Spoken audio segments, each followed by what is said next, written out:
Buenas tardes, bienvenidos al espacio Economía Global de Inversiones Security. La presentación de hoy, Economía e Inversiones en tiempo de coronavirus, será realizada por Aldo Lema, economista asociado de Grupo Security e integrante del Consejo Fiscal Autónomo de Chile, a quien agradecemos el acompañarnos esta tarde. Durante la exposición, los micrófonos estarán silenciados, pero podrán realizar preguntas o comentarios a través de nuestro chat online. Al finalizar la presentación, haremos las preguntas a nuestro expositor. Bienvenido, Aldo, ¿cómo estás? Hola Loreto, buenas tardes para todos, espero que estén bien. Es un gusto compartir con ustedes estos minutos. Voy a hacer una presentación, como bien decía, sobre la economía mundial, con visiones para Chile y algo quizás para la región también en la medida del tiempo. Y luego entonces vamos a tener alguna instancia de intercambio también de preguntas a través de el chat. La idea básicamente entonces es partir, digamos, poniendo un poco el panorama general de lo que hoy está sucediendo a nivel global. Primero como el marco desde el punto de vista de las megatendencias que han estado ocurriendo en los últimos años y en qué medida lo que ha sucedido durante 2020 modifica o cataliza o incluso acelera algunos de esos procesos. Evidentemente que la crisis del coronavirus, del COVID-19, ha generado o tiene el riesgo de generar otros empujes proteccionistas, como han estado ocurriendo durante los últimos años, fundamentalmente a partir de la denominada guerra comercial entre China y Estados Unidos. Sobre todo estos empujes proteccionistas pueden ocurrir en estos meses de cara a la elección de Estados Unidos, pero evidentemente, digamos, creemos que a la larga parece difícil revertir la mayor globalización en la que el mundo ha observado durante las últimas décadas, especialmente por el rol que esta crisis tiene en algunos fenómenos que ya eran incipientes. Por supuesto que la crisis nos parece, digamos, que va a limitar por algún tiempo los movimientos internacionales de personas, eso es una obviedad, pero en paralelo está produciendo, digamos, como ustedes bien saben, un gran impulso a la teleoperación, a la propia automatización, a la telemedicina, a la teleeducación, en fin, al trabajo en general, al teletrabajo en general que en alguna medida permite una mayor exportación de servicios. O sea, es un mundo que paradójicamente, respecto a lo que se cree en términos de su globalización, tiende a descentralizarse más y eventualmente además puede generar un gran aumento de productividad. Un aumento de productividad ligado con muchas de estas operaciones que hoy en algún sentido cambian su forma o aceleran su forma de realización. Evidentemente que esto también va a intensificar el uso de ciertas formas de capital humano, de ciertas capacidades, de ciertas habilidades, de ciertas profesiones, incluso en detrimento de otras formas de capital físico, menor uso, por ejemplo, de locales comerciales, de oficinas, de activos inmobiliarios en general. Creemos que esto va a ser más bien de corto plazo, porque a la larga, si hay un aumento en productividad en el mundo y una recuperación en el crecimiento mundial, bueno, serán otras las empresas, otras las formas en que esos activos inmobiliarios se ocupen. Hay un shock de corto plazo, evidentemente, pero a la larga, si la economía mundial se recupera y se producen estas otras tendencias, incluida el escenario de tasas de interés más bajas, evidentemente que los efectos sobre precios de activos inmobiliarios, sobre, en general, dichos activos, ya sean residenciales, sean comerciales, oficinas, etcétera, deberían ser más de corto plazo que de largo plazo. Y obviamente no voy a entrar en esta presentación en plantear los efectos que esta crisis puede tener en materia de evolución de la distribución del ingreso, pero obviamente en la medida que algunos sectores más preparados, educados, con capacidad, digamos, para funcionar a distancia, teleoperar, hacer, digamos, trabajos que hoy el mundo está demandando y por los cuales, evidentemente, tiene una remuneración mayor, puede generar un impacto en la distribución del ingreso hacia una mayor desigualdad y eso también ciertas consecuencias desde el punto de vista político y económico durante los próximos años es un tema para ir mirando. Pero podemos claramente concluir que esta crisis, en algún sentido, acelera lo que es denominada la cuarta revolución industrial, que tiene todas esas características que yo les mencionaba, digamos,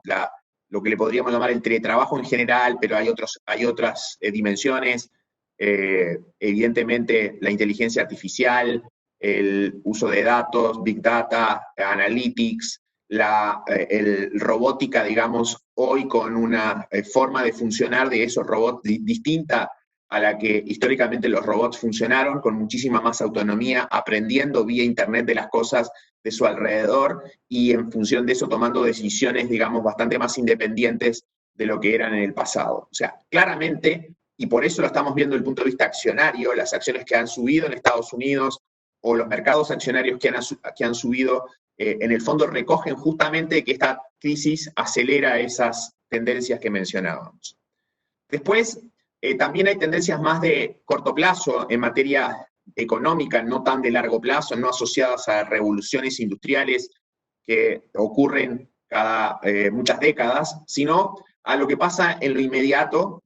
Pensaríamos, digamos, de que este mundo bimotor, este mundo de China y Estados Unidos como líderes, debería mantenerse con una menor relevancia de Europa y también de Japón en el crecimiento global. ¿Por qué? Porque, bueno, China de algún modo, digamos, sigue siendo el país que durante este siglo va rumbo a liderar el crecimiento global en términos de su participación e incidencia, y Estados Unidos, desde el punto de vista de la innovación, la crisis también ha reflejado, digamos, que son sus empresas, muchas de las cuales se crearon durante las últimas décadas, las ganadoras también en este proceso. Nos parece que es difícil revertir la elevada apertura y movilidad de capitales que se ha generado durante las últimas décadas, así como decía, era muy difícil revertir la globalización, porque hoy es difícil, evidentemente, ponerle barreras, digamos, al intercambio de servicios. O sea, yo estoy en este momento en Montevideo, digamos, haciendo esta presentación hacia Santiago, la podría estar haciendo a cualquier parte del mundo, y así como este servicio podrían haber muchos otros, digamos, que hoy tengan un empuje adicional, de manera que eso es mucho más evidentemente difícil de revertir, como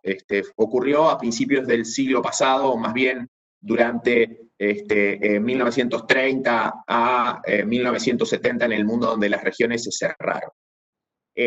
La otra gran tendencia, y esta es muy importante desde el punto de vista del ahorro y de las inversiones, es que las tasas de interés reales se consolidan bajas por factores demográficos y por cierta prolongación en los excesos de ahorro. De hecho, lo que ha ocurrido en estas últimas semanas y meses, desde marzo en adelante, es que el ahorro en una buena parte del mundo ha aumentado significativamente. Cayó el consumo,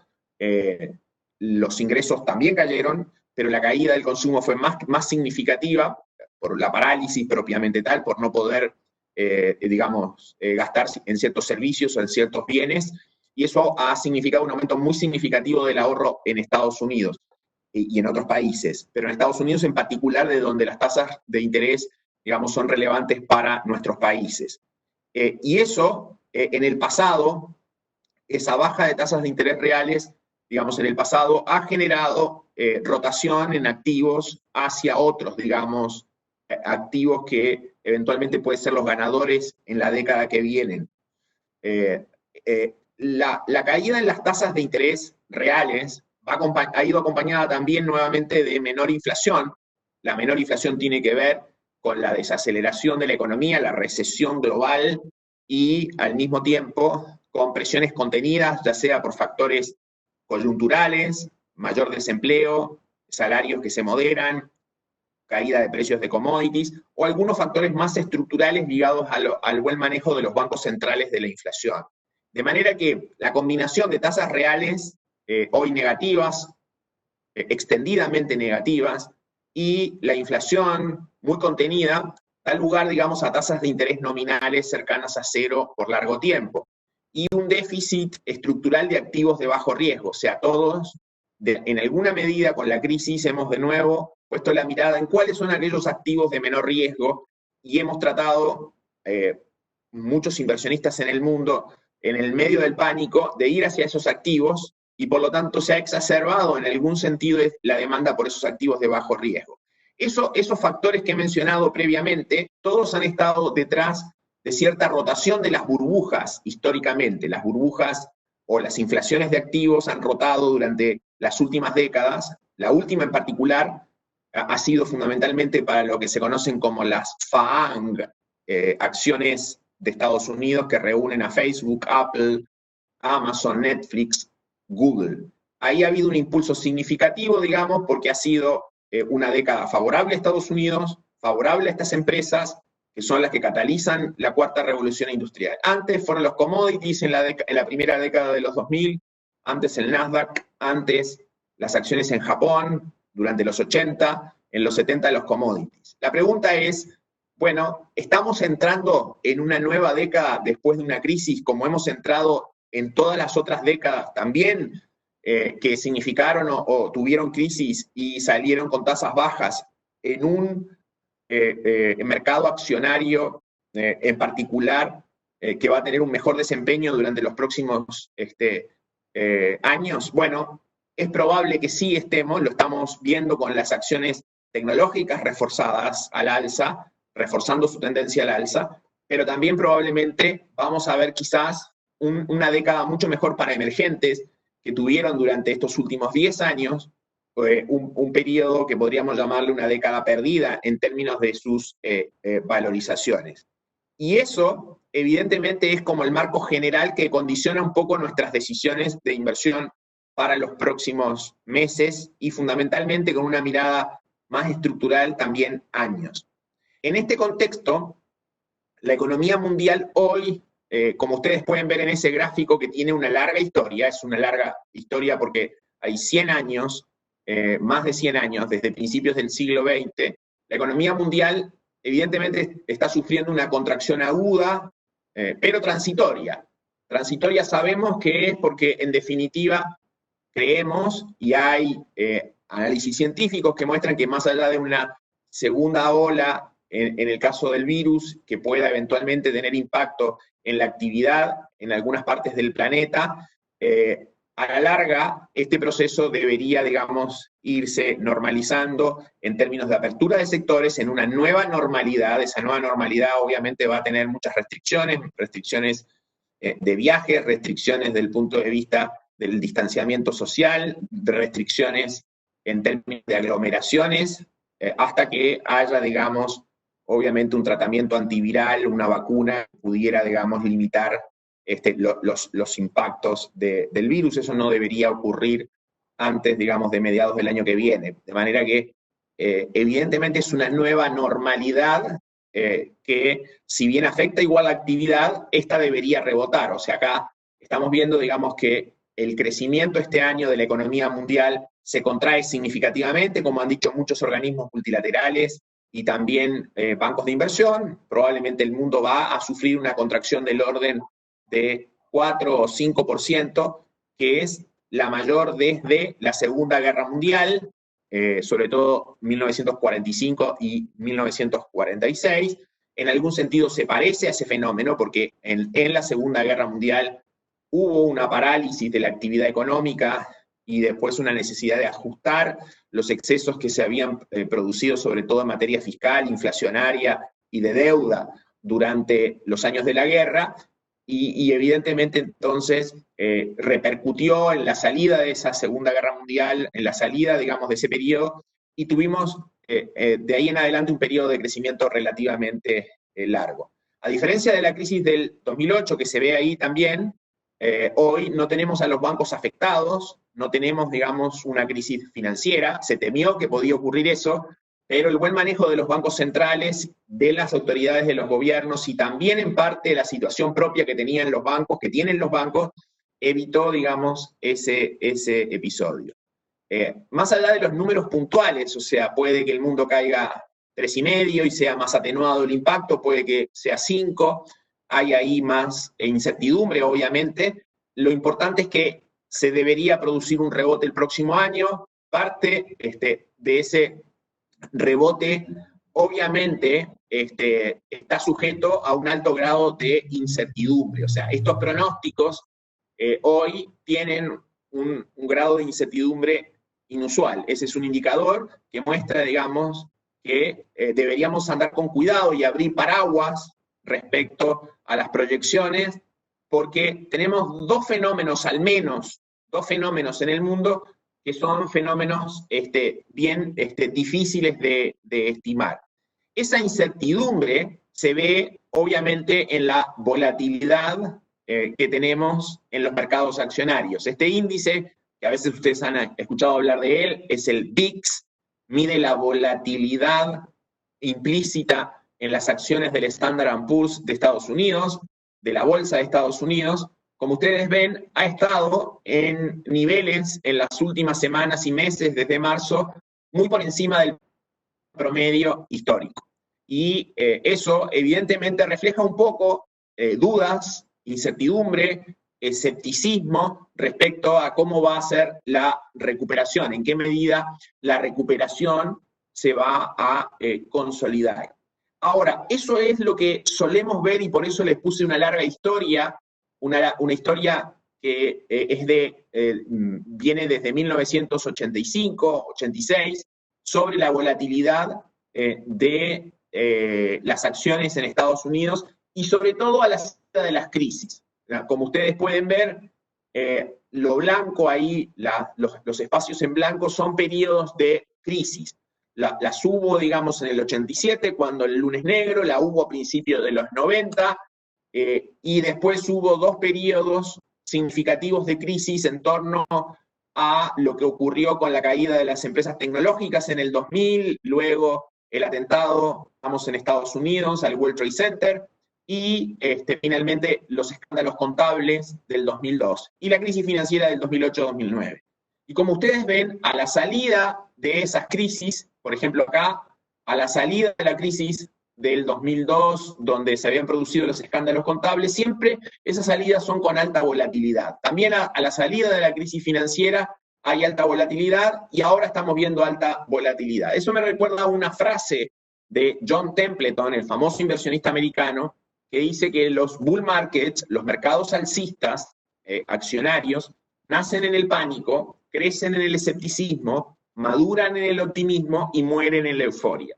Obviamente que lo que estamos tratando acá de identificar es si estamos en un periodo de escepticismo, y eso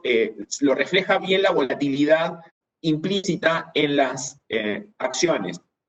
¿Qué significa eso? En los periodos, digamos, de salida de crisis hay alta volatilidad porque hay una especie de puja, de batalla entre optimistas y pesimistas. Al principio hay muy pocos optimistas, muchos pesimistas, y esa puja, digamos, bueno, se va reflejando en un mercado accionario al alza, pero con mucha volatilidad. Y esa volatilidad es justamente porque, bueno, un día hay buenas noticias, otro día hay malas noticias sobre la recuperación y sobre los desarrollos en general de la situación en particular que estamos viviendo. En este caso, la volatilidad de la incertidumbre es mucho mayor porque, entre otras cosas, quienes toman decisiones financieras tienen bastante menos conocimiento del fenómeno en cuestión. O sea, somos o economistas o financistas o inversores en general, no sabemos quizás de temas, digamos, relacionados propio con lo sanitario, con, en este caso, lo científico desde el punto de vista del virus. Pero podríamos concluir, mirando en una perspectiva de mediano plazo, que aquellas condiciones de burbuja, porque ya se ha empezado a hablar y hay una etapa del The Economist y otros artículos de prensa que dicen, bueno, estamos en un periodo donde se han desconectado los mercados, se han desconectado de las variables reales. Eso siempre se dice a la salida de las crisis. A la salida de las crisis los mercados van anticipando que si viene una recuperación y por lo tanto van más rápido que los propios datos, que todavía son muy malos y van a seguir siendo malos por un tiempo. Así ocurrió a la salida de la crisis del 2008-2009, así ocurrió en las crisis anteriores. Las condiciones, digamos, de si estamos en una burbuja o no, que hemos aprendido a lo largo de mirar esas burbujas en la historia de las últimas décadas, es si estamos en pleno empleo, si tenemos un riesgo inflacionario alto, que lleve a la Fed a retirar los estímulos, o si tenemos una volatilidad muy baja, es decir, un índice como este, VIX. Si ustedes ven ahí, cuando el VIX ha estado bajo por un periodo largo de tiempo, en cada episodio donde la volatilidad ha sido baja por un periodo largo de tiempo, en algún momento ha venido un evento que ha generado un cambio significativo. Y eso básicamente tiene que ver con que se subestima el riesgo, y como se subestima el riesgo, en general pueden haber malas decisiones desde el punto de vista financiero. Pero lo que podríamos concluir es que en la primera fase alcista de los mercados accionarios, las bolsas suelen subir con alta volatilidad por escepticismo. Entonces estamos en un escenario de mayor volatilidad. Tenemos dos factores de incertidumbre, como les mencionaba previamente, que son muy importantes. El primero es, obviamente, el propio desarrollo del virus. El segundo es la elección de Estados Unidos. En el caso del desarrollo del virus, aquí hay, digamos, muchas teorías y mucho trabajo que se ha hecho en el último tiempo, tratando de entender si va a haber una segunda ola o no. Hoy hay síntomas de que en algunos países, digamos, obviamente se ha producido o se ha generado, digamos, un riesgo de intensificación de una segunda ola. Pero la evidencia o, digamos, las especulaciones, mejor dicho, apuntan a que el impacto en la actividad económica podría ser menor por reacción de las propias autoridades, digamos, para, en algún sentido, revertir algunas de las medidas, cerrar algunos sectores puntualmente o actuar más preventivamente en todos los aspectos, desde los aspectos relacionados, por ejemplo, con aglomeraciones, hasta los propios aspectos, digamos, relacionados con el tráfico aéreo y otros mecanismos que pudieran, digamos, generar un impacto significativo. O sea, el mundo en algún sentido está mejor preparado que el episodio previo, y en algunos países además se ha ido ganando inmunidad, etcétera. Bueno, pero ese es un factor de riesgo que para mí, digamos, es relevante y obviamente es muy difícil concluir qué va a ocurrir en los próximos meses. Sin embargo, nos parece, digamos, que más allá de lo que pudiera ocurrir, el impacto sobre los precios accionarios o sobre las bolsas en general debería ser menor, sobre todo considerando, digamos, que un efecto transitorio adicional al final tiene una incidencia baja, digamos, en la historia a perpetuidad de las valorizaciones bursátiles. No hay que perder de vista eso. Siempre uno valoriza las compañías, o más bien valoriza índices que sean agregados de acciones, que es mucho mejor por la diversificación implícita en una perspectiva de muy largo plazo. El otro factor de incertidumbre global es la elección de Estados Unidos. Obviamente, porque esto tiene dos impactos que son muy relevantes. Uno sobre la globalización y otro sobre el dólar a nivel global. Es decir, por un lado, digamos, hoy tenemos una legítima duda de que si Trump se reelige como presidente de Estados Unidos, ¿cómo va a actuar frente a China en el 2021? ¿Va a ser cooperador, reglobalizador, o va a mantener una política más hostil de enfrentamiento hacia China? Ahí hay especulaciones de todo tipo. La más evidente es que por tratarse de un segundo mandato y no tener en el horizonte una elección, si Trump se reeligiera, sería cooperador y digamos, impulsaría cierto grado de reglobalización porque lo favorece. Y en algún sentido tendería a acordar más con China. También están quienes dicen que va a mantener, digamos, una política más hostil, que va a seguir con su enfoque de hacer más grande Estados Unidos, retomar el liderazgo en algún sentido de la economía americana, y que podría, por lo tanto, seguir en una negociación mucho más dura con China. Ahora, dicho eso, hoy, junio, 25 de junio de 2020, las encuestas durante las últimas semanas y las proyecciones, incluyendo los estados que son cambiantes, como se suele decir en Estados Unidos, proyectando esos estados con las encuestas que hay disponibles, hoy aparece un mayor favoritismo hacia Biden, hacia el Partido Demócrata, y ese escenario, digamos, es probable que sea consistente con una política de Estados Unidos, si ganara Biden, si ganaran los demócratas, más amigable con China. Tanto los pronósticos que hace The Economist, por ejemplo, que están ahí, como las bolsas electorales, de algunas universidades o Predicted o otros sitios web que básicamente recogen esta información, incluyendo las propias apuestas. Hoy los mercados de apuestas también dan una clara ventaja para Biden, pero el escenario obviamente que podría cambiar en estos 4 meses. De hecho, ha cambiado, digamos, en el periodo 2016, en la elección de 2016 cambió muy rápidamente y obvio que esto también amerita, digamos, cierto paraguas, cuidado, abiertos respecto a lo que podría ocurrir. Bueno, pero esos son los 2 fenómenos muy importantes. Uno es, obviamente, la evolución del virus y la otra es lo que pasa con la elección americana. Si se consolidara este escenario a favor de los demócratas y de un triunfo de Biden,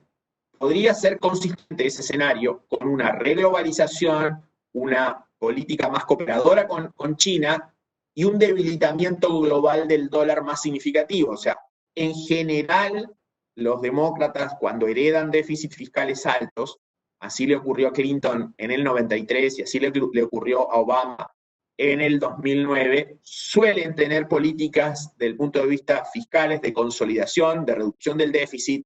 que validan tasas de interés bajas por más tiempo, validan un escenario de dólar eventualmente también un poco más débil, y eso es favorable en general con la reglobalización que podría haber también hacia países emergentes, hacia, digamos, América Latina con mejora de commodities y demás. Lo que hoy podemos concluir, aún con toda esta incertidumbre, y aquí están los datos de seguimiento diario de actividad que construye Bloomberg, probablemente los mejores datos de alta frecuencia que hoy hay, es que la recuperación está siendo relativamente sostenida. Aquí no estoy incluyendo, digamos, China, lo voy a mirar en un poquito más adelante, pero estamos en un escenario en donde, digamos, lo peor se vio en abril desde el punto de vista de la actividad mundial y gradualmente estamos con mejores indicadores. Hay heterogeneidad, algunos países van un poco mejor que otros, Francia, por ejemplo, en parte Alemania, que cayó menos y se ha recuperado a niveles hoy más cercanos a los que había previamente, y el que primero sufrió la crisis y digamos, tuvo que enfrentar, está teniendo, digamos, un rebote que parece bastante significativo. Esa es China, como ustedes ven en el gráfico de la derecha, está la evolución trimestral del producto, y China tuvo una fuerte contracción de la actividad en el primer trimestre y se ha recuperado significativamente en este segundo trimestre. También tenemos ahí indicadores de alta frecuencia que muestran que si bien no va a volver en este segundo trimestre al nivel que tuvo hacia el cuarto trimestre del año 2019, está cerca de ese nivel. Eso básicamente es porque China se contrajo 10% el primer trimestre y está creciendo cerca de 10%. Ahora, para estar en el mismo nivel, si cae 10 tiene que subir 11, y por eso el nivel de producción, el nivel de actividad todavía es inferior al cierre del año pasado, pero estamos en una tendencia en China que parece consistente, digamos, con la tendencia que se veía previamente. China acá ha actuado relativamente más en forma conservadora de lo que lo hizo en la crisis del 2008-2009, donde desplegó los estímulos con mucha fuerza, tanto en materia monetaria, crediticia, fiscal, etc. En parte ahora ha sido un poco más conservador porque evidentemente quizás estaba guardando algunas políticas más expansivas, algunas municiones, por si recrudecía la crisis global y tenía que usarlas, digamos, en el resto de este año, o también porque tenía, digamos, bien claro el efecto que le generó haber tenido esas políticas expansivas en el 2008-2009 a la larga, y los costos, por ejemplo, hacia mediados de la década pasada, cuando tuvo que ir revirtiendo excesos de crédito, revirtiendo excesos de gasto público, de deuda, etcétera, y terminó, digamos, en el 2015 con una devaluación del yuan que le representó costos bastante significativos, perder casi 1,2 trillones de reservas internacionales, tener que defender la moneda. Ahora ha sido más gradual, pero ha puesto en marcha estímulos que, como ven en el gráfico de la izquierda, no tienen en ningún caso la magnitud que tuvieron, el impulso que tuvieron en el 2009, donde llegó a ser la suma del impulso crediticio más el impulso fiscal cercano, digamos, a 30% del producto. Ahora está, por ahora, más cerca de 7,5%, camino, digamos, a 15%. Es claramente una política más expansiva de China, pero también un poco más cuidada, con más cautela, en términos de que obviamente luego eso se tiene que pagar, se tiene que ajustar a futuro y puede ser más costoso. Pero lo que podemos concluir es que ese motor, que sigue siendo el más importante a nivel global, ha tomado aceleración y está arrastrando o va a ir arrastrando a otros países en el mundo. Y lo otro que está arrastrando o atenuando el impacto de la crisis es el manejo monetario y crediticio de la propia Reserva Federal y de otros bancos centrales. En este caso, la Reserva Federal ha sido igualmente expansiva que lo fue en el 2008-2009, incluso desde el punto de vista de la rapidez y de la magnitud y de los instrumentos, mucho más. Pero con una diferencia. Ahora, como no hay una crisis financiera, como los bancos están en una situación mucho mejor que la del 2008-2009, no son el epicentro, digamos, de la crisis, los bancos en Estados Unidos han sido vehículos a través del cual esos recursos han fluido. Han fluido a las empresas, han fluido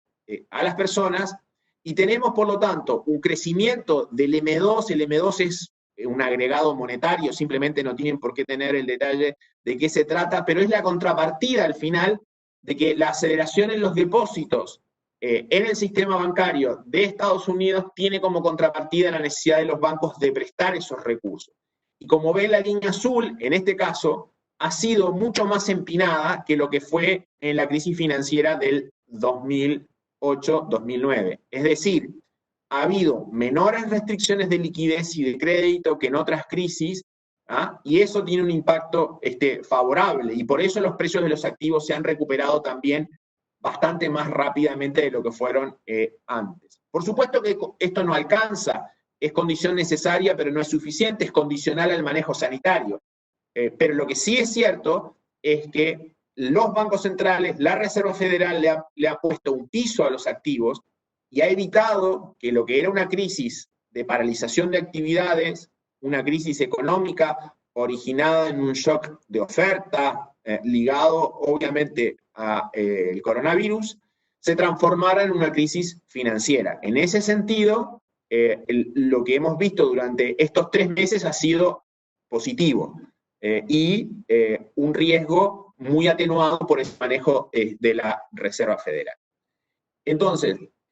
el crédito ha fluido, y como ha fluido a las empresas americanas, ha fluido en el resto del mundo, pero también ha fluido a nuestros países, como vamos a ver un poco más adelante. El otro fenómeno que previamente les delineaba se ha acentuado, como se muestra en el gráfico de la izquierda, la caída en la tasa de interés real. ¿Por qué cae la tasa de interés real en el mundo en los últimos 40 años? Por varios fenómenos. Un primer fenómeno tiene que ver con tendencias demográficas, menor tasa de natalidad, mayor envejecimiento, expectativa de vida de la población. Eso puede generar efectos en el crecimiento económico, pero también genera efectos en los patrones de ahorro de las personas. Y esa tendencia ha sido una tendencia secular que viene desde hace varias décadas y que es la base de por qué las tasas de interés nominales han caído. Pero además, en estas casi 4 décadas, los bancos centrales, y en particular la Reserva Federal, ha tenido una mejor administración de su política inflacionaria o antiinflacionaria, y hemos, como vemos en el gráfico de la derecha, tenido un periodo de inflación relativamente baja, que ahora, asociado al alto desempleo, asociado a la capacidad ociosa que se ha generado, digamos, proyecta que ese riesgo de inflación baja o deflacionario directamente se va a mantener por un tiempo. Y por lo tanto, la combinación de una tasa de interés real baja con inflación controlada y contenida es consistente con varios años en donde la tasa de interés estaría al cero, que es lo que la Reserva Federal ha dejado entrever, que por lo menos va a tener la tasa al cero hasta el año 2023, hasta principios del año 2023. Y por lo tanto, eso ha sido un factor, como decía previamente, en la medida que los bancos no están en problemas, que ha ido reduciendo los spreads corporativos en Estados Unidos, los spreads soberanos de los países emergentes, los spreads corporativos en nuestros países a pesar de la crisis o los problemas que tienen las compañías. Básicamente eso ha tenido que ver con el manejo expansivo de la Fed, también, por supuesto, con la expectativa de reactivación, y es un escenario que probablemente se mantendría. O sea, creemos que todavía los spreads en países emergentes, los bonos corporativos de países emergentes, tienen espacio, digamos, para seguir valorizándose, los spreads comprimiéndose, y lo mismo debería pasar en los high yields de Estados Unidos y también en los riesgos de crédito más altos. O sea, es un activo donde todavía, dado un escenario de tasas cercanas al cero por un periodo largo, se podría seguir valorizando. Noten que si uno hiciera un ejercicio de estimar dónde debería estar la tasa de interés en Estados Unidos, no lo puse acá para no alargarme, pero los indicadores dirían que dado el desempleo y la inflación controlada, la tasa de interés en Estados Unidos debería estar en torno a -3 o -4%. Bueno, la Fed ha, digamos, renunciado a poner tasas de interés negativas y sobre todo tasas de interés negativas en esa magnitud, pero ha usado otros elementos para lograr una expansividad similar. Por eso ha comprado bonos del Tesoro, por eso ha estado comprando otros bonos estatales, créditos hipotecarios y también bonos corporativos. O sea, ha tenido una expansión monetaria que es consistente con tener la tasa negativa. Prefiere, por muchas razones, por distorsiones que se podrían generar, no llevar la tasa a niveles negativos, sino que esencialmente lograr esa expansividad con otros instrumentos. Y lo ha hecho en una potencia que es, digamos, incluso mayor a la del 2008-2009. Se ha aprendido la lección de la crisis de los 30, de la Gran Depresión, y tanto en el 2008-2009 como ahora se ha actuado con rapidez y con gran velocidad. Eso no necesariamente va a ser inflacionario, porque en el fondo lo que le pasa a la gente es que quiere tener dólares en su bolsillo, quiere tener dólares, digamos, en caja ante el temor de lo que está pasando, y por lo tanto no genera necesariamente inflación, menos en un contexto de alto desempleo, salarios contenidos, precios de materias primas, que hoy, si bien se han recuperado, son significativamente menores a las que se vieron hace un año atrás. Entonces, ¿qué le va a pasar al dólar a nivel global? O sea, en este contexto de rebote de la actividad, en este contexto de tasas de interés bajas por un periodo más o menos largo, la reactivación y estas políticas aplicadas, desde nuestro punto de vista, moderarían o revertirían aún más el ciclo de fortalecimiento global registrado por el dólar. Hemos tenido unos 7, 8 años de un ciclo de dólar fuerte. Acá, cuando este gráfico muestra este indicador, que es el DXY, un indicador que les sugiero siempre miren. DXY es una canasta de monedas principales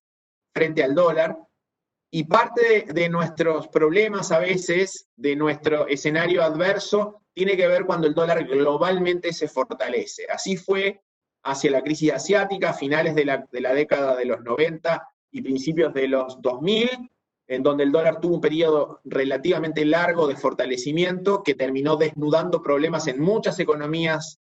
en la región y en el mundo, incluido Asia emergente, incluyendo América Latina. Después vino un periodo de dólar débil en la primera década de este siglo, que fue muy favorable porque los precios de las materias primas se recuperaron, fue muy favorable para nuestros países, y empezó en 2013 un fortalecimiento global del dólar que ha durado hasta ahora, y que creemos estamos en el punto, básicamente, o hemos estado en una transición, empezando una transición hacia un periodo de dólar globalmente más débil. Por dos razones. Una, por la reactivación. El dólar es contracíclico, cuando el mundo se recupera tiende a debilitarse, o dicho de otra manera, las otras monedas tienden a fortalecerse.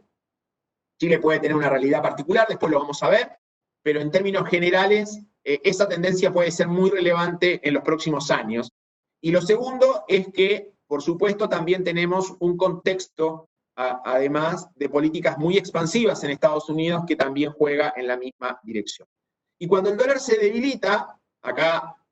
tengo el gráfico en escala invertida, en la línea continua es el dólar, digamos, frente a principales monedas. Cuando ese indicador tiende a subir, la línea más negra, lo que ocurre es que los precios de las materias primas en rojo, detrás de eso, se van fortaleciendo. Así que lo que hemos visto en estos últimos 2 o 3 meses, en donde las materias primas han empezado a rebotar, en el fondo han tenido que ver con el debilitamiento global del dólar que también ha estado ocurriendo, además de la reactivación. O sea, un escenario de estabilidad, debilidad del dólar global, no solo le puso piso a los commodities, sino que también impulsa los precios, y eso es el escenario que podría continuar en los próximos años. Y por eso también, más allá de factores de oferta que han afectado al precio del cobre por problemas, digamos, de producción, el precio del cobre ha estado subiendo, pero también ha estado subiendo los alimentos, ha estado subiendo el hierro, ha estado subiendo otros metales, ha estado subiendo el oro, han estado subiendo incipientemente también algunos precios relacionados con la madera, etcétera. Y tiene que ver, obviamente, con la mezcla de reactivación con un escenario de dólar más débil. En síntesis, ¿qué mundo tenemos antes de entrar a Chile? Bueno, quizás pueda sonar un poco optimista, pero después de evaluar y mirar un poco lo que ha ocurrido a la salida de otras crisis, si bien esta tiene un factor completamente distinto, un factor que es más exógeno, que tiene que ver con paralización en la producción por una crisis sanitaria, cuando uno va y mira esos episodios, incluido, digamos, el periodo posterior a la gripe española, que simplemente como cultura general se los recomiendo que lo lean porque es fascinante, digamos, lo que ocurrió en los años 20 del siglo pasado, después de la Primera Guerra Mundial, después de la gripe española, después de la recesión del 18 al 20, en términos de las tendencias globales y cómo nos pueden afectar a nuestros países.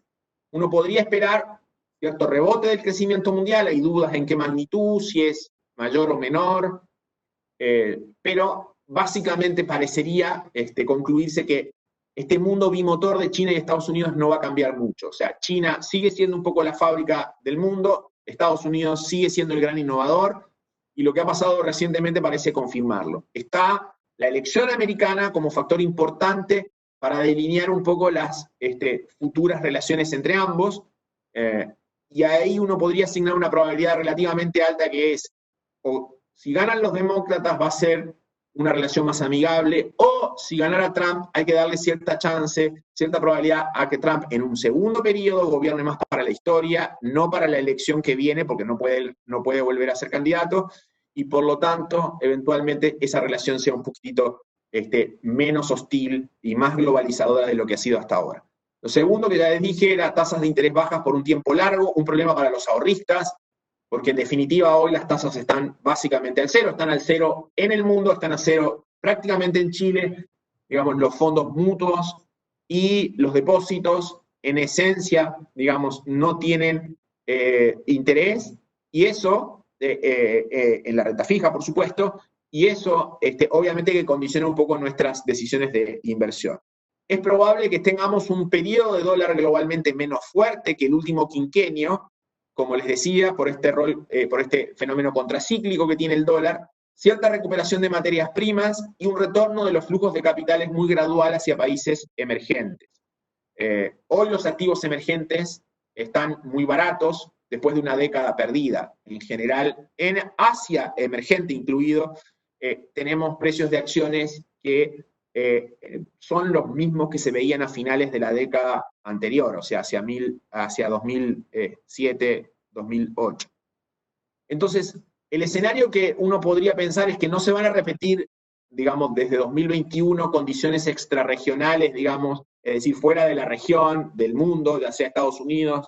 o de China, tan favorables como el periodo 2003-2007. Pero podrían ser mejores a este periodo de 5 o 6 años. que cuando lo vemos en perspectiva es un periodo de bajo crecimiento en Chile y en muchos países de América Latina, y que también explica el malestar social. O sea, parte del malestar que hemos visto en muchos de estos países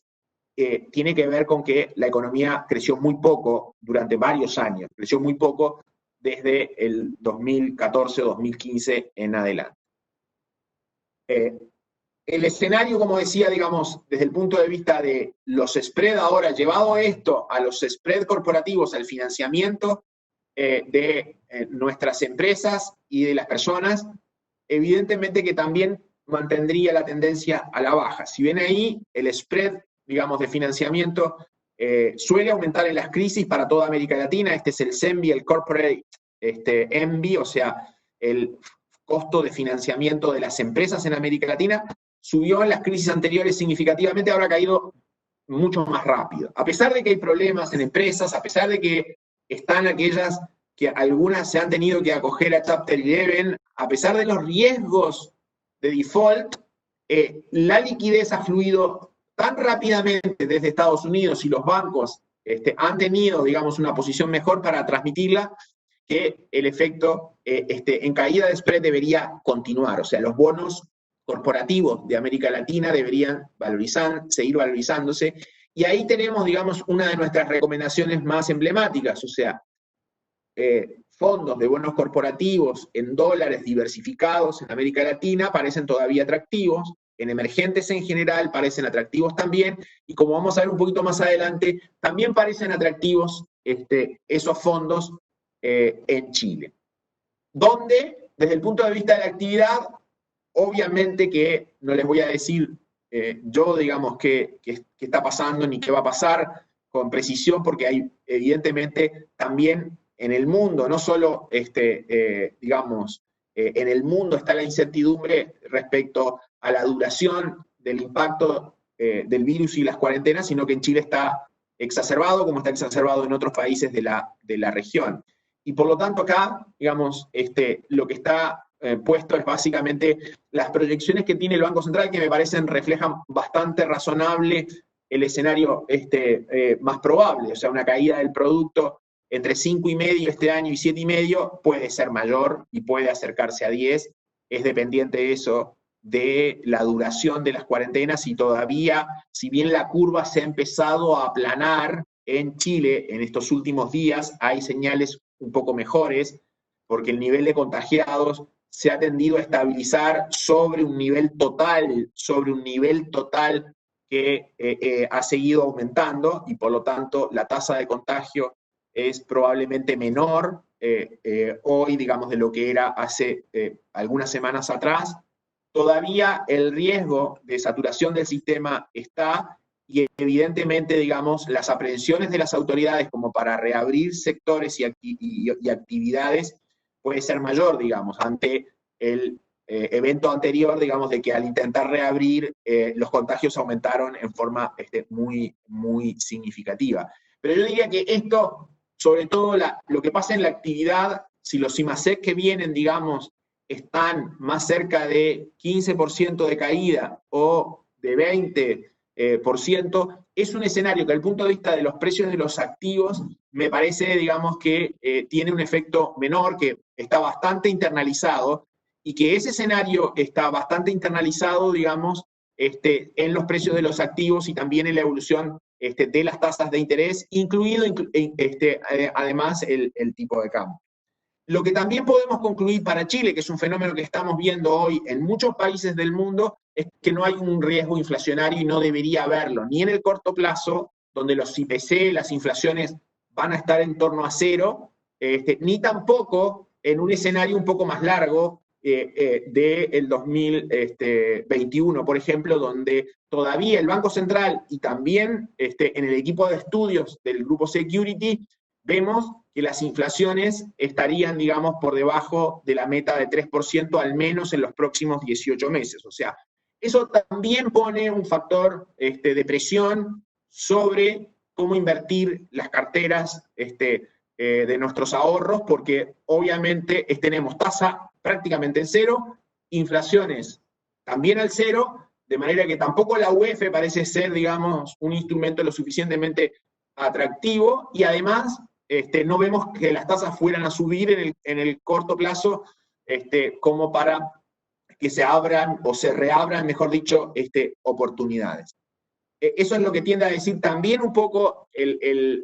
la proyección o la regla de política monetaria del Banco Central de Chile. La tasa de interés, incluso quizás debería estar hoy en niveles, digamos, inferiores a cero, en niveles negativos, pero de nuevo el Banco Central ha privilegiado mantenerla en 0,5 para no generar distorsiones en el sistema financiero, en los fondos mutuos, digamos, y en otros instrumentos, y adoptar medidas convencionales. Y el Banco Central de Chile lo ha hecho en una escala comparable a la de los países, digamos, desarrollados. No voy a entrar en el detalle, pero básicamente el Banco Central de Chile lo que hizo fue, además de estar proveyendo la liquidez en forma muy significativa, dar un grado de expansividad en la política monetaria, comprando sus propios bonos, expandiendo el dinero en forma significativa. Además ha comprado bonos bancarios que está autorizado para hacerlo. Se está promoviendo una ley en el Congreso que con ciertos resguardos le permite, como a otros bancos centrales de países desarrollados y de emergentes que han tenido, digamos,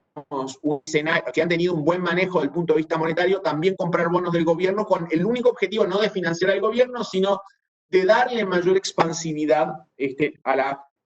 política monetaria. Y adicionalmente también ha tomado medidas que apoyan al crédito, no voy a entrar en los detalles, pero eso ha permitido que los spreads se compriman y que en algún sentido se evitara un efecto de segunda vuelta de crisis financiera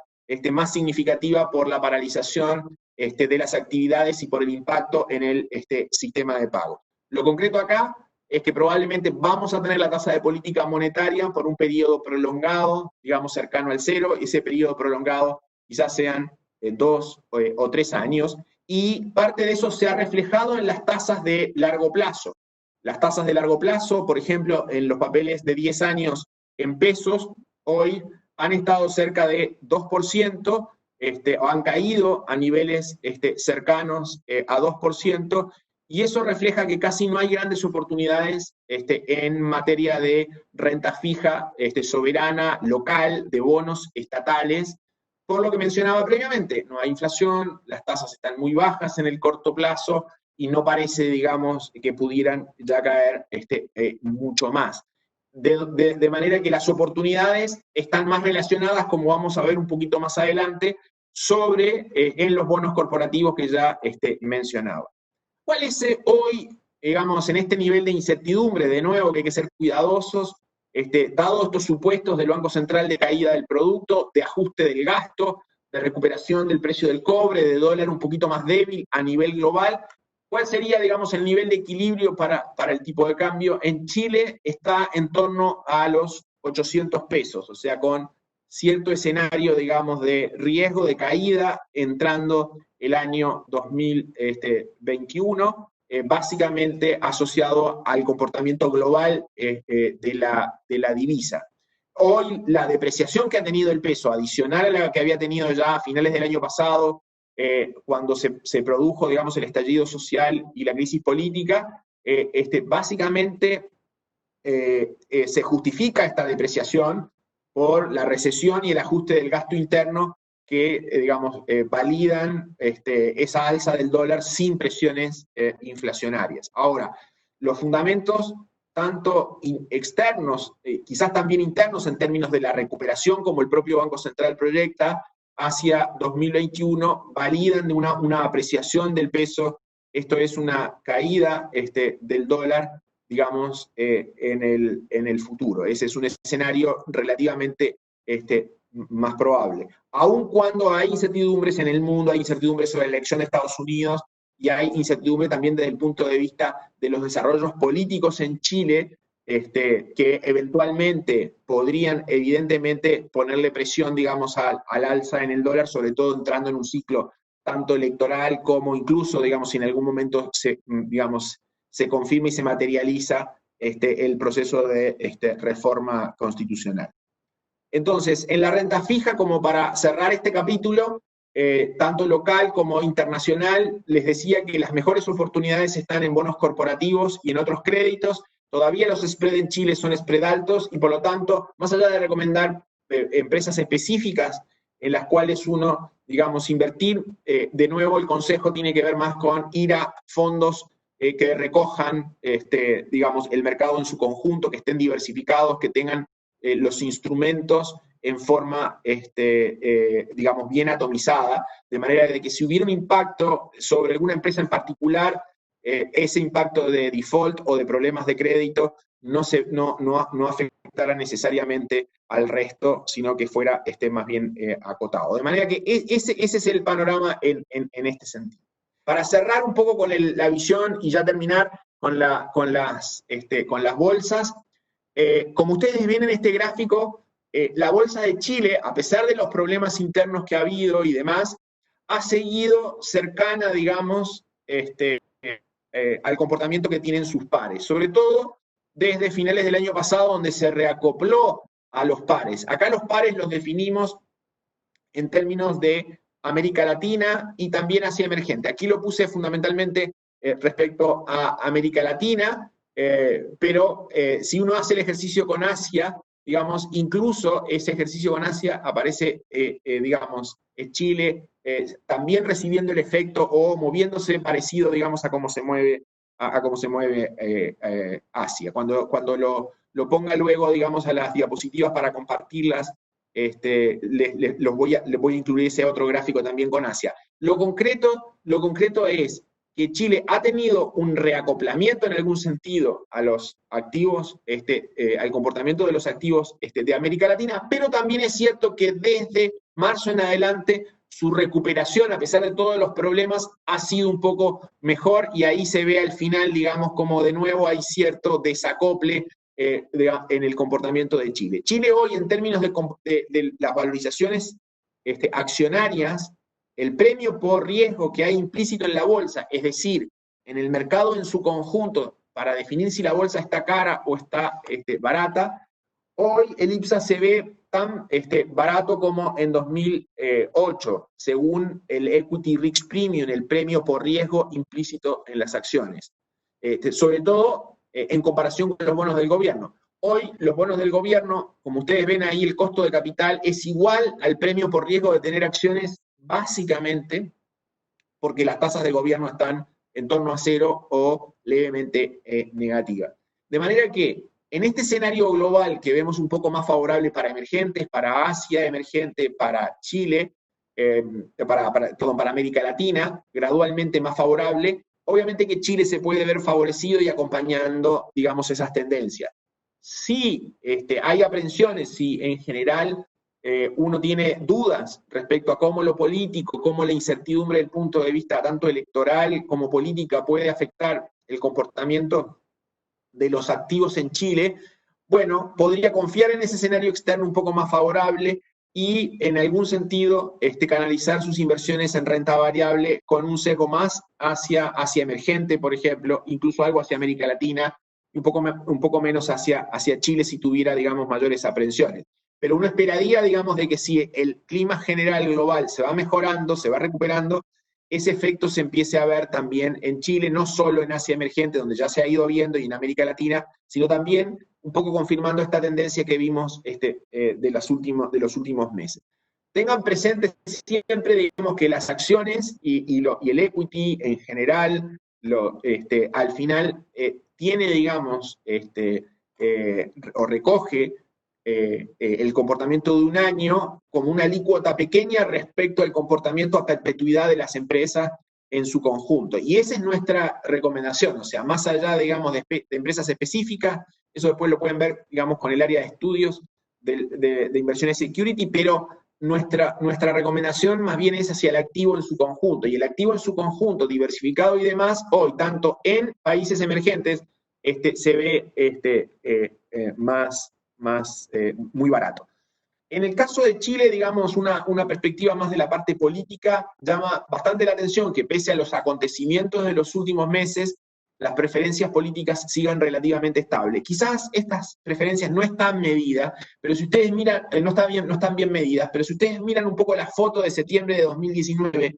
previo, digamos, a lo que ocurrió en octubre, Hoy esas preferencias en la encuesta de Criteria son muy parecidas, digamos, a las que había en aquel momento. O sea, quizás estamos en un escenario de mayor estabilidad del que a veces se discute en la prensa o se discute desde el punto de vista de los analistas, y ese escenario desde el punto de vista hacia adelante puede también reflejarse en algún mayor grado de estabilidad o efecto positivo sobre las acciones de lo que pensábamos, de lo que se podía pensar previamente. Yendo en particular al comportamiento más global de las acciones, acá también tenemos los premios por riesgo,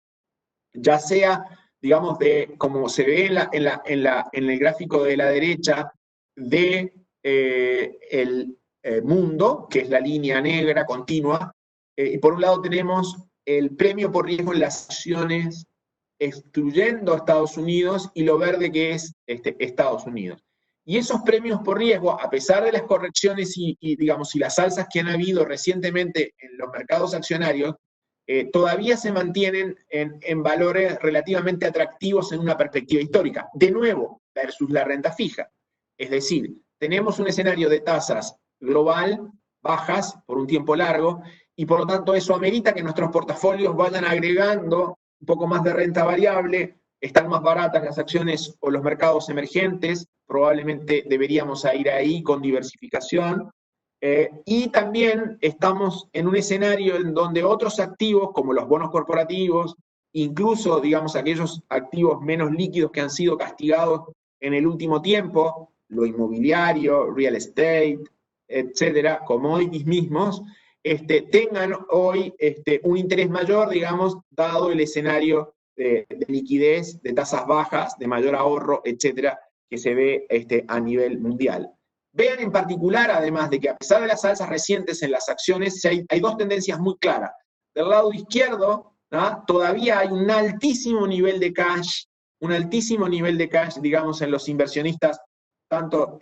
minoristas como institucionales, tanto en el retail como en inversionistas institucionales. O sea, todavía persisten posiciones sobrenormales en caja y en bonos de gobierno. Y eso probablemente, digamos, podría ser un impulso adicional para las bolsas, a pesar de que existe esta noción de la desconexión con lo real,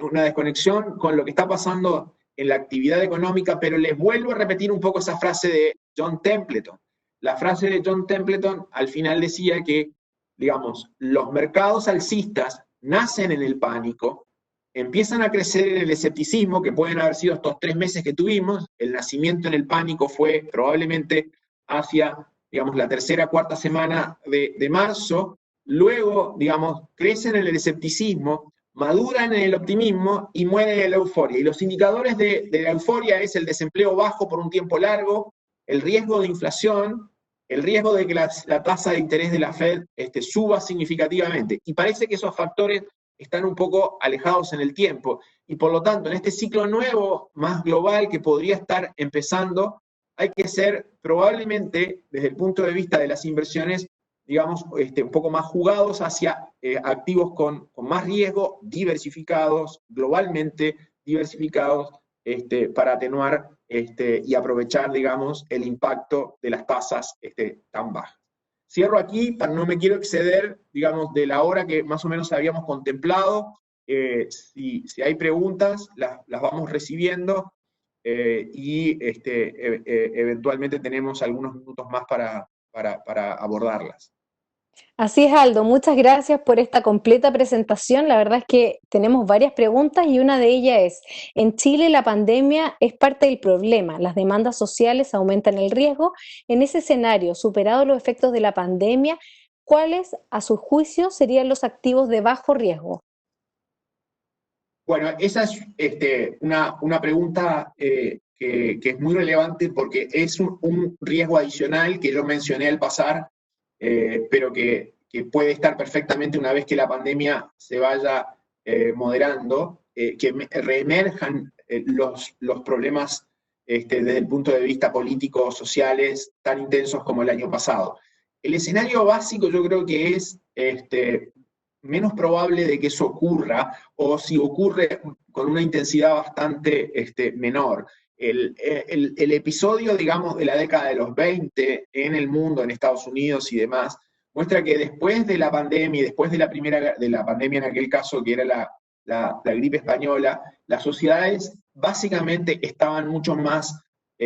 motivadas o entusiasmadas con ponerse al día con aquellas actividades que no habían podido hacer previamente, tanto en recreación, se le llamó los locos años 20, etcétera. Y probablemente eso va a ser un factor que incida, además de la propia fatiga, tanto mental como física, que ha generado en Chile, que están generando en Chile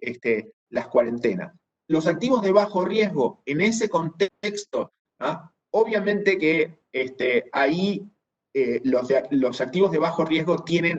van a tener rentabilidades muy moderadas. Yo diría que son bonos corporativos, bonos bancarios, de empresas, digamos, de buenos fundamentos, de buena clasificación, invertidos de manera diversificada, y en un horizonte de mediano plazo eventualmente pueden ser inversiones también en fondos de real estate, inmobiliarios, con mayor diversificación. Incluso algunos fondos mutuos que, digamos, tengan una duración o más bien de corto plazo, que, digamos, estando en moneda local, si viniera una caída del dólar, obviamente uno podría, al estar en moneda local, evitar, aprovechar, digamos, esta apreciación del peso en Chile. Pero básicamente no vamos a tener activos de digamos, libres de riesgo con las tasas que vimos en el pasado. O sea, porque la tasa de política monetaria va a estar al 0,5 por un periodo largo y porque los depósitos de los bancos, por ejemplo, van a estar también, digamos, en un periodo largo en niveles muy, muy bajos. Podrían ser también, en ese escenario, desde el punto de vista de la renta variable, aquellos grupos de acciones más defensivas, ¿ah? Empresas más consolidadas, incluyendo bancos también, incluyendo, por supuesto, algunas empresas de commodities más diversificadas en el sector forestal, etcétera, que pudieran, digamos, permitir incorporar un poco más de riesgo, pero sin ir a carteras de alta volatilidad o de mayor riesgo, más del riesgo tradicional. Pero va a ser un gran desafío, por eso es que hay un incentivo y un estímulo, digamos, hacia los activos de mayor riesgo, porque evidentemente los activos de bajo riesgo van a tener rendimientos, van a tener tasas muy, muy bajas por un tiempo prolongado. Perfecto. Hay otra pregunta. Así como la tecnología parece ser el gran ganador en este contexto, o emergentes podrían serlo en el futuro, ¿quién te parece que eso podrían ser los sectores, países o clases de activos que se conviertan en los grandes perdedores? Bueno, a ver, esa es una pregunta que, digamos, debe incorporar que aquellos sectores o países perdedores, sus activos ya se han visto afectados, se han incorporado, digamos, ese impacto, llamémosle, por ejemplo, una parte del retail, una parte del comportamiento en los sectores inmobiliarios o relacionados con el real estate, etcétera. Obviamente que han ya sufrido el impacto y probablemente quizás tengan un desempeño por un tiempo relativamente largo, un poco más, un poco más moderado o, llamémosle, más lento. Yo diría que hay países o regiones que van a salir con muchísimo nivel de deuda. Europa, por ejemplo, es un caso, y en ese sentido me parece que Europa en este caso quizás salga nuevamente perjudicada en todo este proceso, como salió, digamos, de otras crisis. Y en ese sentido yo diría que desde el punto de vista de las regiones, me parece que Asia emergente es la gran ganadora, que Estados Unidos es un ganador, parte se ha reflejado en los precios, pero eventualmente todavía podemos tener un escenario favorable para ambas regiones, junto con parte de América Latina en forma más selectiva, que es los países que tienen mejores fundamentos. Incluyendo, no descartaría, digamos, que Brasil, por ejemplo, en un escenario global más favorable, también se vea impactado positivamente. Yo diría que es difícil concluir, digamos, en orden digamos, de impacto positivo, pero pensaría, digamos, que en el corto plazo, en un escenario de 1 o 2 años, Asia emergente, Estados Unidos, parte de América Latina en forma selectiva, incluyendo, digamos, países como Brasil, que si el entorno externo mejora, podría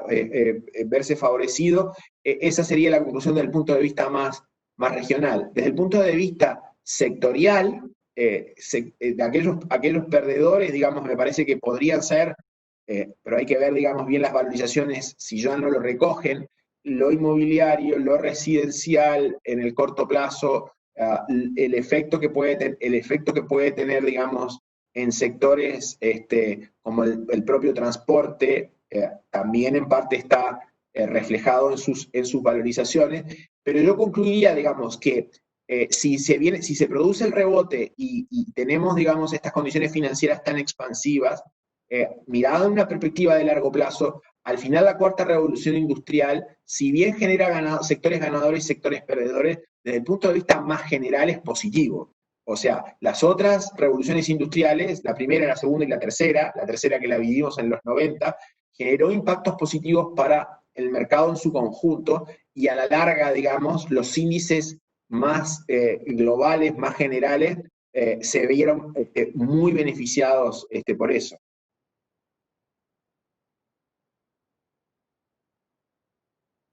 Con respecto al sector inmobiliario, ¿hay una crisis en el sector inmobiliario y por tanto en la construcción en Chile? ¿Cómo ves ese sector? Bueno, por supuesto que hay un periodo, digamos, de 1 o 2 años críticos desde el punto de vista, digamos, de las perspectivas de ingresos que tienen las personas, del aumento en el desempleo, del impacto positivo que traía hasta ahora la inmigración o que traía, digamos, aunque fuera bajo el propio crecimiento, que va a golpear, digamos, durante el próximo año y probablemente hasta inicios de 2022. A eso se suma además el cambio en los hábitos desde el punto de vista del funcionamiento laboral y del punto de vista del teletrabajo en general, y evidentemente van a sobrar por un tiempo, digamos, metros cuadrados de oficinas y metros cuadrados, digamos, de locales comerciales, y eso se va a reflejar en precios notoriamente más bajos. Yo creo que van a ser los precios los que van a ir acomodando, digamos, esa realidad. Y por lo tanto, efectivamente, tanto por el shock general que estamos enfrentando, como por lo que pasa con las tasas de interés, las rentabilidades, digamos, en el sector van a ser significativamente bajas también por un tiempo un poco más largo. Quizás no veamos grandes caídas de precios en el sentido de las valorizaciones, pero sí obviamente vamos a ver, digamos, rentabilidades menores, significativamente menores, y capacidad ociosa por un tiempo relativamente largo. Depende mucho de lo que vaya ocurriendo en el mundo. Si, como creemos, hacia 2021 tenemos un escenario más favorable para emergentes y para América Latina, bueno, ese escenario es primero positivo en los activos más líquidos, ¿ah? En las acciones, en los bonos corporativos, como mencionaba, etc. Luego, hacia adelante, también empieza a repercutir en los activos más ilíquidos. Pero uno pensaría, digamos, que ese boom que tuvimos hasta el año pasado y que fue en algún sentido reflejado en el desarrollo de activos alternativos, de fondos inmobiliarios, de fondos de deuda privada, etcétera, que aparecían, eran propios de la etapa todavía global, un poquitito más de euforia y de la necesidad de búsqueda de rendimiento. Ese escenario va a tener una pausa inevitable durante un par de años, y probablemente en la medida que luego se vayan recuperando los activos y que haya una necesidad de nuevo de buscar oportunidades de yield, de rendimiento, etcétera, podría ser un sector que fuera tomando vuelo hacia 2022, o un poco más adelante. Esa suele ser, digamos, la secuencia típica que tiene este sector. Nos preguntan por dos sectores más. Uno, el sector bancario, cómo lo visualizas, y por otro lado, las aerolíneas. Bueno, el sector bancario tiene una etapa difícil, digamos, de corto plazo, asociada obviamente al deterioro de la economía, al deterioro de las carteras, digamos, por aumento obviamente de las provisiones y el riesgo de que la crisis desde el punto de vista de la actividad, el desempleo alto, el desempeño de las empresas se extienda por más tiempo. Dicho eso, también es cierto que en el corto plazo la caída de las tasas de interés tiende a generar un impacto positivo desde el punto de vista más financiero. Son ingresos por una vez que terminan repercutiendo, digamos, en forma favorable. A pesar de la inflación baja, generalmente los bancos más relevantes están activados en UEF y en un escenario de inflaciones bajas, eso les suele afectar negativamente. Pero yo diría que son los tipos de acciones más bien defensivas, a donde además tienen en este caso, digamos, un financiamiento muy fluido del público, muy fluido del propio Banco Central en sus acciones, etcétera, que hace, digamos, que si uno aspira, digamos, a tener acciones desde el punto de vista de mediano plazo, con un nivel de riesgo relativamente acotado, yo creo que un portafolio de esas acciones, digamos,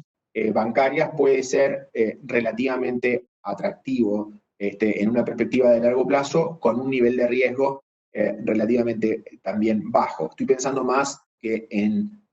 acciones individuales, quizás en una pequeña cartera, digamos, de 3 o 4 acciones de los bancos más representativos y más relevantes. En el caso de las aerolíneas,